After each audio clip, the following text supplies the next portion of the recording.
마음의 치료를 바라는 사람들이 점점 더 넘쳐나고 있기 때문에 그래서 요즘 정신과 예약이 풀로 꽉 찬 겁니다.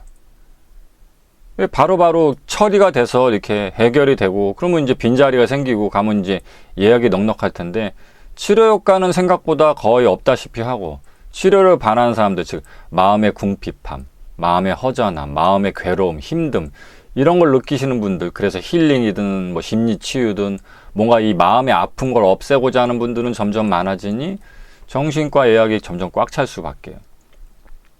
그래서 제 이런 부분에 어떤 그 안에 어떤 비밀이 담겨져 있냐 이야기를 통해서 진정한 대인관계의 방향성을 이렇게 바꿔야 하고 무엇 때문에 우리가 심리적으로 힘들어하는지 그 이유를 설명드리려고 합니다.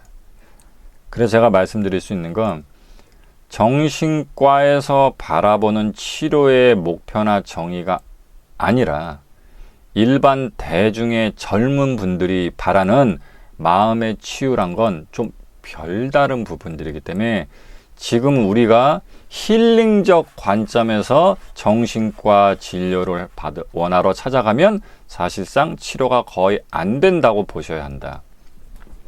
이렇게 말씀을 드리는 겁니다. 그럼 좀 왜 그럴까 하는 이유를 한번 살펴보도록 하죠. 여러분들이 이제 앞전에도 뭐 정신과 진료 받으러 가면 막 상담 오래 하고 상담을 통해서 주거니 받거니 하고 막 눈물도 쏟고 막 위로도 받고, 그래서 막 뭘 해보라 그러면 무슨 뭐 마음의 고통도 사라지고 약간 이런 식의 대화 상담을 통한 치료 효과를 기대하시지만 막상 가면 약국에 가서 어디 머리가 아파요? 그럼 편두통 약 드려요? 거의 이런 수준에 밖에 길게 얘기해, 정말 길게 얘기해 5분 얘기할 수 있나? 아마 그럴 거예요. 그런 것들이 여러분들이 잘 알지 못했던 것과 실제 상담의 차이인 것처럼 여러분들이 예를 들어서 상담을 한다 하더라도 또 별도의 상담 치료가 하기도 해요. 정신과에서 안 하는 건 아닌데 비용이 비싸죠. 예. 비용이 비싸고 그리고 상담에 많은 시간을 할애하기 때문에 다른 환자들을 많이 볼 수 있을 만큼의 어떤 비용적인 부분이 나와야 돼서 비싸기도 하고, 그리고 1회로 상담 치료하는 게 없죠. 무슨 뭐 어떤 정신과 의사가 당신이 마음이 힘들대 단 1회 상담으로 당신의 마음의 힘듦을 해결해 줬다, 뭐 이러면 거의 뭐 마법사 수준입니다. 간달프. 거의 그 정도면 귀신 나가라! 나갔죠? 네, 나갔습니다. 예, 나갔죠? 뭐 이거. 그리고 예? 국값 1000만 원 받아놓고 손 한번 붙잡고 근데 귀신 나가라! 예, 나갔죠? 네, 끝났습니다. 거의 이 수준이라서 예, 그런 의사는 없습니다. 그러니까 꽤나 많은 장기적인 상담 치료의 과정을 거쳐야 되고 뭐 이렇습니다. 근데 이렇게 길고 정식의 상담의 과정을 통해서 상담받는 건 그러면 어떤 상담을 할까? 이런 부분들에 대해서 좀 잘 알고 계시는 분들은 많지 않죠. 실제로 이렇게 장기적인 상담 치료를 받아보신 분들이 주변에 많지도 않고, 주변에 보면 정신과를 한 번이라도 가서 약물 받아보신 분 이렇게 손들면 한 10분 중에 한두 분 들까 말까 한데, 그쵸? 그러니까 정신과란 곳을 문을 두들겨서 찾아간 사람들조차도 한 10%, 15% 될까 한데, 다시 그 10%, 15% 중에서도 그냥 어쩌다 하면 우울할 때 찾아가서 또는 잠이 안 올 때 찾아가서, 예? 뭐 항우울제라든가 수면제 이 정도 처방받은 분들이 아니고 장기간으로 길게 제대로 된 정식의 상담 치료를 받아본 사람은 또 거기서 적으니까, 그러면 뭐 1%도 안 되는 거잖아요. 0.0. 몇 %대 부분이다 보니까 이 부분에 대해서 알고 계신 분들이 많지 않아요. 그래서 이 부분도 오늘 또 방송 강의 들으신 분들은 또 알아두시면 도움이 될 것 같아요. 그래서 여기서 여러분들이 가지고 있는 선입관이 있는데, 여러분들이 상담 딱 이러면 대화를 통한 상담 치료하면 크게 2가지 정도 생각합니다. 하나는 그 목사님하고 대화하는 그런 컨셉, 구구절절.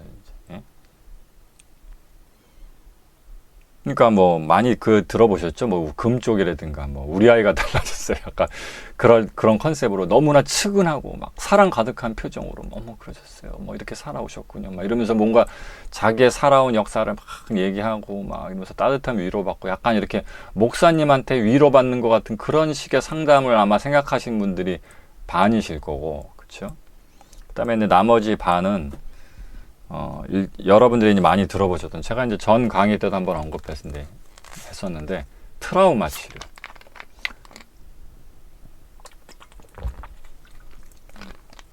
자기 안에 억압되어 있는 어떤 정서적, 부정적 정서의 부분이라든가, 과거에 어떤 커다란 상처를 입었던 뭐 아픔의 사건이라든가 이런 걸 꺼내갖고 그런 부분을 이렇게 다 어떻게 잘 마음 다독이게 하고 다스려주는, 약간 이렇게 목사님 버전의 따뜻한 위로의 대화, 위로의 힐링 대화, 또는 두 번째 어떤 여러분들이 생각하는 어떤 특정 사건을 다룬 의학적 트라우마 치료, 약간 이렇게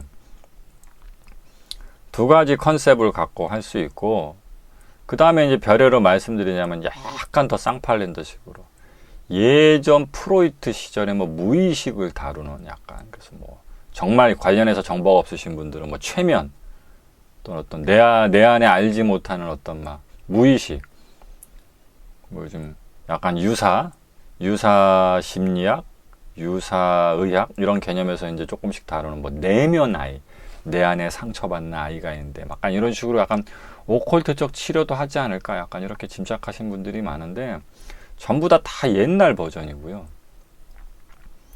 전부 다 옛날 버전이고, 요즘은 그렇게 하는 상담이 거의 없다고 보셔도 됩니다. 만약에 아직도 그렇게 치료를 하고 있다 그러면 뭐가 문제가 있는 거죠. 문제가 있는 겁니다. 그래서 요즘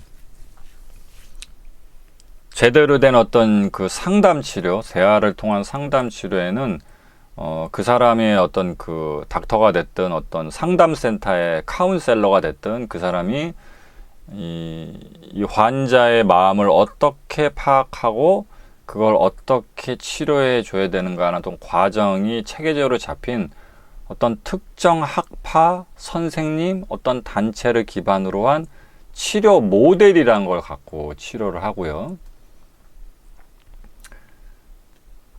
그래서 뭐 예를 들어서 뭐 다 알고 계시는 뭐 비합리적 사고 체계를 합리적 사고 체계로 바꾸는, 예?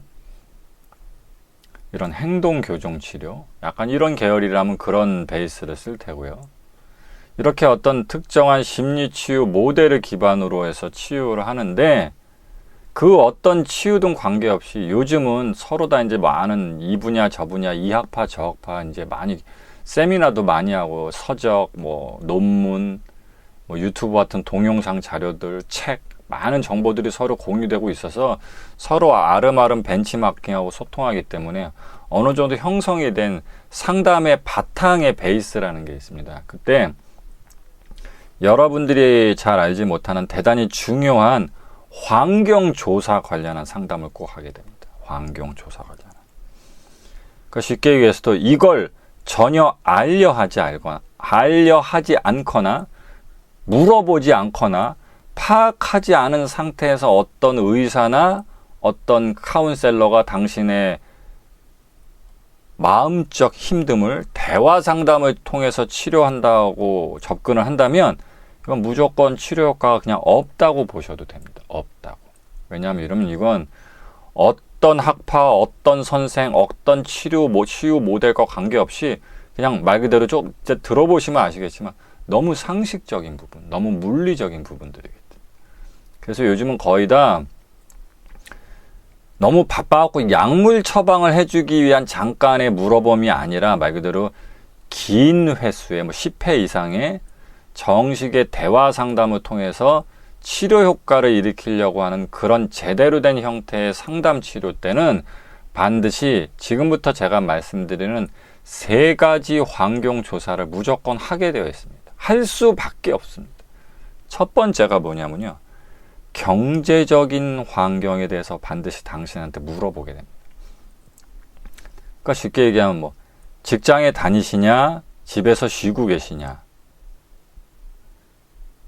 직장은 어디 다니시냐, 수입은 어느 정도 되시냐, 그래서 뭐 경제적으로 좀 되게 궁핍한 상태이시냐, 아니면 경제적으로 뭐 좀 그래도 그 정도는 아니신 상황이냐, 이렇게 찾아온 환자 또는 내담자의 경제적 환경 부분을 반드시 파악하게 되어 있습니다. 그래서 제가 무슨 심리 치유를 기반으로 해서 환자를 치유하든 관계없이 지금부터 제가 말씀드리는 세 가지 환경조사를 안 할 수가 없다는 거예요. 안 하면 돌팔이라고 말씀드렸던 겁니다. 이제 조금 이해가 되십니까? 생각해 보세요. 내가 지금 몸이 아파갖고 몇 달째 또는 몇 년째 직장을 못 다니고 있어요. 그래서 수입이 없어. 근데 생활비 때문에 쫄려갖고 지금 카드빚에 쫄리고 있고 지금 파산 신청을 했고, 심지어는 뭐 월세에 살고 있는 뭐 지방에 살다가 서울로 직장 때문에 이제 올라와서 자취방을 살고 있던 어떤 젊은인데 경제적으로 되게 힘들어갖고 지금 월세방에서 쫓겨나게 생겼고 지금 잘 데가 없어. 지금 그런 사람한테 트라우마가 무슨 의미가 있고, 뭔 트라우마에 풀 뜯어먹는 소리지. 예? 세상에 경제적으로 너무너무 힘든데 어떻게 마음이 안 힘든 사람 있습니까? 경제적으로, 예? 그래서 제가 가끔가다 제자분들한테 농담 삼아 그런 얘기합니다. 이 세상에서 제일 가는 힐링 치유가 뭔 줄 아냐? 로또 당첨이다. 당신이 너무 우울해. 교수님, 너무 우울해요. 저는 너무 정서적으로 우울하고요. 자신감이 없고요. 사는 게 너무 비참하고요. 그래서 상담 치료를 받아야 될 것 같아. 이럴 때 상담 치료 받아야 될 것 같다고 상담 치료 받으러 오다가 로또 1등이 당첨이 된 거 봤어. 그럼 어떻게 돼요? 바로 해결이 돼. 마음이 너무 행복해져. 마음이 너무 행복해져. 안 그렇겠어요? 근데 반대로 당신이 저는 우울하지 않은데, 저는 기분 괜찮은데, 저는 정신과 같은데 왜 가는지 모르겠어요. 그러는데 갑자기 빚장이 들이닥치고 은행에서 돈 갚으라고 대출 갚으라고 갑자기 날라오고 파산되고 부도나고 해보세요. 직장 잘리고 통장은 또 무슨 보이스피싱한테 걸려갖고 통장에서 돈 다 뺏기고. 그래도 당신이 저는 괜찮은데요, 행복한데요, 저는 정서적으로 안정됐습니다. 저는 왜 자꾸 마음이 힘들어서 징징거리는 인간들, 징징거리는 인간들 왜 그런지 모르겠어요. 그렇게 할 수 있겠냐 이거죠. 불가능합니다. 마음의 힘듦이라는 게 갑자기 하늘에서 뚝 떨어지는 게 아니에요. 물리적인 환경을 베이스해서 어느 정도 영향을 받을 수밖에 없기 때문에. 그렇죠? 그래서 반드시 제대로 된 의사나 제대로 된 상담가라면 반드시 환자, 내담자의 경제적 환경 상태를 물어볼 수밖에 없는 거예요. 그래서 이게 첫 번째. 세 가지 환경 조사에서 첫 번째보다 경제적인 환경을 물어봐야 되겠다. 자, 두 번째. 두 번째는 생활적 또는 거주적 환경 상태를 물어보게 됩니다. 이게 세 번째인 관계적 환경하고도 약간 연결이 되는 부분인데, 일단 당신이 어떤 형태로 거주 형태를 하고 어떤 그런 거주 형태를 베이스로 해서 살고 있는지가 당신 정서에서 대단히 많은 영향을 미칩니다. 다들 당신의 기분 상태, 정서 상태, 마음 상태. 그래서 우스갯소리를 제가 이제 쉽게 이해해 드리려고 뭐 다양한 상담을 꼭 사람들이 정신과 가서만 하는 건 아니잖아요. 그래서 뭐 요즘엔 뭐 타로 카드, 무슨 점쟁이, 무당 이런 사람들한테 가서 삶이 퍽퍽하면 가서 저 어떻게 되나요? 제 팔자는 어떠나요? 이렇게 물어보시는 분들도 있는데, 그것도 또 가벼운 측면에서 보면 상담이거든요. 그래서 그분들 사례를 말씀드리곤 해요. 그래서 이제 그 약간 영업 비밀처럼 돌아다니는 약간 물론 제가 점을 치시는 역술가분들 전체를 비난하는 건 아니지만, 뭐 그 중에는 또 뭐 엉터리 같은 분들, 소위 얘기하는 콜드 리딩이라 그러죠. 넘겨짚기, 눈치로 대충 넘겨짚어 그냥 겨우 밥술 떠먹고 사시는 분들도 계시는데, 그렇게 약간 반사기로 어설프게 점치면서 사시는 분들 사이에서의 점쟁이 영업 비밀 같은 게 하나 있는데, 그 중에 하나가 여자분들이 이렇게 와서 집안에서의 어떤 힘든 부분을 얘기하고 그분이 결혼하신 분이면 그때 툭 이렇게 그 말을 던지면 어떻게 아셨냐, 진짜 제 마음을 너무 잘 아신다, 이렇게 바로 나오게 되는 마법의 멘트 중 하나가 여자분들 결혼하신 여자분들한테 던지는 그 멘트가 바로 너 집 나와서 살고 싶어서, 집 나와서 네 맘대로 자유롭게 살고 싶어서 너 그래서 시집 갔지? 너 그래서 그 남자랑 결혼했지? 이 얘기입니다. 삶에서 힘듦이라는 게 그만큼 거주적, 생활적 부분의 환경과 아주 밀접한 연관성이 있습니다. 이제 지금 이 방송을 듣는 분들의 상당 부분들이 집에서 부모님하고 같이 살고 계실 텐데, 일단 부모님이 누구 집이에요? 당연히 부모님 집이죠. 명의가 부모님 집이잖아요. 당신 거 아니잖아. 물려받은 거 아니잖아. 당신 돈으로 산 집이 아니잖아. 그렇죠? 당신이 부모님하고 살고 있는 집에 공과금, 뭐 전기세, 수도세, 뭐 인터넷비, 기타 등등 누가 냅니까? 당신이 안 낼 거예요. 부모님이 내죠. 그리고 밥, 뭐 쌀, 반찬, 부식, 먹을 거 누가 삽니까? 엄마 아빠 돈으로 사죠. 그러면 엄마 아빠 명의로 된 집에서 엄마 아빠가 공과금 내는 집에서 엄마 아빠가 먹여주는 밥을 먹으며 사는 거잖아요. 그렇죠? 근데 가끔 가다가 막 엄마가 나한테 잔소리를 너무 한다. 내가 내 돈 내고 택배를 시켰는데 야 이 미친년아 너는 맨날 택배나 시키고 이 미친년아 하면서 막 잔소리해서 너무 스트레스 받는다. 이렇게 얘기하시는 분들이 의외로 많아요. 네? 그때 제가 그러죠. 당연한 걸 몰랐냐고. 그게 네가 엄마한테 잔소리 듣는 걸 스트레스 받아 하면 안 된다. 그 엄마가 하는 잔소리가 그 잔소리 듣는 거 그게 뭔지 알거나 듣는 거냐. 그거 월세다 월세. 엄마 집이 아닌 집. 그래서 그 스트레스 받아서 나와서 살면 어떻게 됩니까? 당신이 당신 돈으로 집을 마련해야 돼요. 근데 아직 이제 사회 초년생이고 모아놓은 돈이 많지 않고 뭐 가뜩이나 또 거주하는 지역이 서울이면 요즘 서울에서는 뭐 로또 1등 당첨돼도 아파트 한 채 살까 말까 하잖아요. 그러니 아직 사회 초년생인 여러분들이 어떻게 나와서 집을 바로 덜컥 사세요? 살 수 있겠어요? 그러면 뭐 당연히 뭐 원룸에 살든 고시원에 살든 월세를 내야 될 거 아니에요. 벌써 집에서 나오는 순간 자기 집이 없으니까 월세를 내야죠. 공과금도 당신 돈으로 내야죠. 밥 사 먹고 반찬 사고 생활 필수품 사고 하다못해 두루마리 휴지 사는 것도 당신 돈으로 내야 되는 거죠. 그럼 그게 다 뭡니까? 다 돈이에요. 전부 다 생돈으로 나가는 거라고요. 그것도 수십만 원 이상이. 적게 나가도 50만 원일 거예요. 조금 나갔다 싶으면 100만 원일 거고. 그만큼 집에 사는 게 돈을 엄청나게 절약해 주는 거죠. 그럼 그 돈이 누구 주머니에서 나가는 거냐? 부모님 주머니에서 나가는 거예요. 그래서 원래 치우는 사람이 잔소리 하는 거고요. 안 치우는 사람은 안 치우는 대가로 뭘 하는 거다? 잔소리를 쳐 듣는 겁니다. 그래서 부모님의 잔소리를 듣는 게 월세인 거예요. 근데 너 월세를 안 내면서 어떻게 살라 그러냐? 네 집이야? 네가 공과금 냈어? 네가 생활비 냈어? 아니잖아. 그 월세를 내야지. 그 월세가 뭔지 알아? 그 월세를 내고 있는 엄마의 짜증과 잔소리를 네가 듣는 거야. 근데 안 들으면서 어떻게 하려고 그래. 그래서 그러면 너하고 엄마하고 뭐 사이가 엄청나게 안 좋거나 뭐 그러냐. 뭐 형제 자매하고 뭐 사이가 엄청나게 안 좋아서 스트레스 받냐. 아니다. 이 세상에서 내 뜻과 맞고 내 뜻대로 굴러가지는 한 사람은요. 오직 나 한 사람뿐이에요.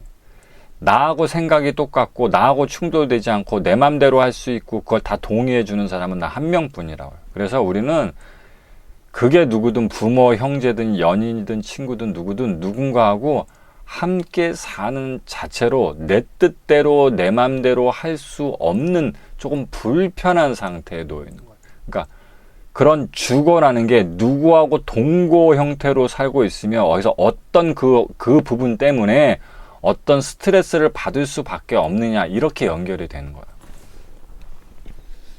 그러니까 이 사람이 누구랑 함께 살고 있는데 뭐 앞전에 첫 번째 말씀드렸던 경제적인 여부와 맞물려서 자기 혼자 나가 살기 수가 없고 그래서 자기를 힘들게 하는 사람이지만 따로 살 수가 없어서 그 사람하고 같은 공간에서 거주하고 있다. 이런 부분을 파악하지 못하면서 어떻게 이 사람이 왜 힘든지 어떻게 힘든지를 이해하고 치료해 줄 수가 있냐고요. 그러니까 이 사람이 지금 누구하고 살고 있냐 어떻게 살고 있냐 그 주거 형태가 조금 안정된 상태냐 불안한 상태냐 이렇게 두 번째인 그 주거 형태 거주하고 있는 주거 형태를 파악해야지만 이 사람의 마음을 해결해 줄 수 있는 거예요. 이것도 너무 당연한 얘기죠. 그래서 뭐 제 제자 중에 되게 오랫동안 이제 그 수험 생활 하다가 이제 그 경찰 공무원 돼서 지방 내려가서 근무하신 분이 계세요. 그때 제가 그분한테 그런 얘기 했었죠. 그래서 넌 좀 그렇게 좀 살아봐도 괜찮다. 왜냐면 그 부모님하고 관계에서 약간 스트레스 받던 분인데 30대 젊은 사람들은 20대 때부터 나와서 혼자 자취하시는 분도 계신데 이분은 태어나서 처음으로 부모님하고 이제 약간 관계적으로 좀 불편한 상태에 있다가 처음으로 30대가 돼서 자취 생활을 시작한 거예요. 그게 얼마나 재밌고 행복하겠어. 편안하고 내 마음대로 그냥 노래 부르고 뭐 눕고 늦게 들어오고 내 마음대로 할 수 있잖아. 그러니까 이 거주 형태가 바뀌는 거, 이 주거 형태가 바뀐 것만으로도 이 사람의 인생에서 스트레스가 엄청 부분 날아간 거잖아요. 그러니까 반대도 있을 수 있다고요.